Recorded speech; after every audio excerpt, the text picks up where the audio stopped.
నమస్తే, welcome to I news. చైనాలో ప్రకృతి తన ప్రతాపాన్ని చూపుతోంది. దక్షిణ చైనాలోని గ్వాంగ్జీ ప్రావిన్స్ లో మేఘం పగిలిందా అన్నట్లుగా కుంభవృష్టి కురిసింది. కేవలం కొన్ని గంటల వ్యవధిలోనే రికార్డ్ స్థాయి వర్షపాతం నమోదు కావడంతో క్వెన్జౌ నగరం నిప్పుల కొలిమి నుంచి నీటి కుంటలా మారిపోయింది. రోడ్లపై నదుల్లా పారుతున్న నీటిలో వందలాది కార్స్ బొమ్మలా కొట్టుకుపోయాయి.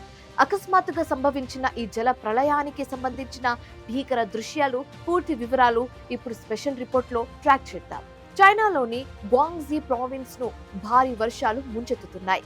సోమవారం తెల్లవారుజామున క్వాంగ్జౌ నగరంలో వాతావరణం ఒక్కసారిగా మారిపోయి భీకరమైన వర్షం మొదలైంది.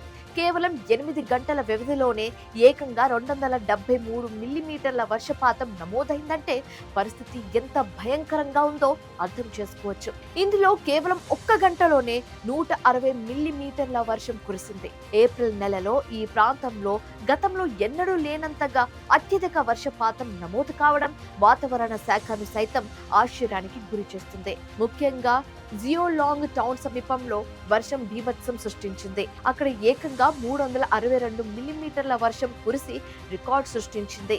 ఈ కుంభవృష్టి ధాటికి క్వాంగ్జౌ నగరం పూర్తిగా జలమయమైంది. ప్రధాన రహదారులన్నీ కాలువలను తలపిస్తున్నాయి.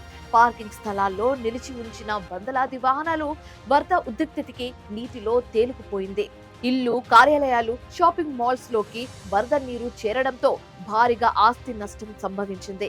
అకస్మాత్తుగా వచ్చిన ఈ వరదలతో ప్రజలు ప్రాణాలు కాపాడుకోవడానికి భవనాల పైకప్పులపైకి ఎక్కాల్సి వచ్చింది. పరిస్థితి అదుపు తప్పడంతో చైనా ప్రభుత్వం వెంటనే రంగంలోకి దిగి లెవెల్ 3 ఫ్లడ్ కంట్రోల్ ఎమర్జెన్సీని ప్రకటించింది. వరదలో చిక్కుకున్న వారిని రక్షించేందుకు సహాయక బృందాలతో, బోట్లతో రంగంలోకి దిగింది. సుమారు 200 మందికి పైగా బాధితులను అగ్నిమాపక సిబ్బంది, రెస్క్యూ టీమ్స్ సురక్షిత ప్రాంతాలకు తరలించారు. ముఖ్యంగా కదలలేని పరిస్థితిలో ఉన్న వృద్ధులను, భయంతో వణికిపోతున్న చిన్నపిల్లలను రెస్క్యూ సిబ్బంది తమ భుజాలపై మోస్తూ సురక్షితంగా బయటకు తీసుకొచ్చారు. లోతట్టు ప్రాంతాల్లోని ప్రజలను ఇప్పటికే రిలీఫ్ క్యాంప్స్ కు తరలించారు. ఈ ప్రకృతి వైపరీత్యం వెనుక వాతావరణ మార్పుల ప్రభావం స్పష్టంగా కనిపిస్తోందని శాస్త్రవేత్తలు అభిప్రాయపడుతున్నారు. హిందూ మహాసముద్రం అసాధారణంగా వేడెక్కడం వల్ల ఏర్పడిన తేమ అకస్మాత్తుగా మేఘం పగిలినట్టుగా కుంభవృష్టిగా మారిందని విశ్లేషకులు చెబుతున్నారు.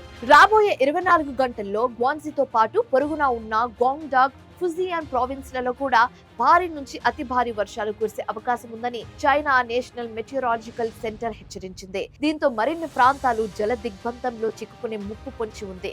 ఒకవైపు ప్రపంచ వ్యాప్తంగా ఎండలు మండిపోతుంటే చైనాలో మాత్రం ఇలాంటి విపరీతమైన వర్షాలు రావడం పర్యావరణవేత్తలను కలవరపెడుతోంది.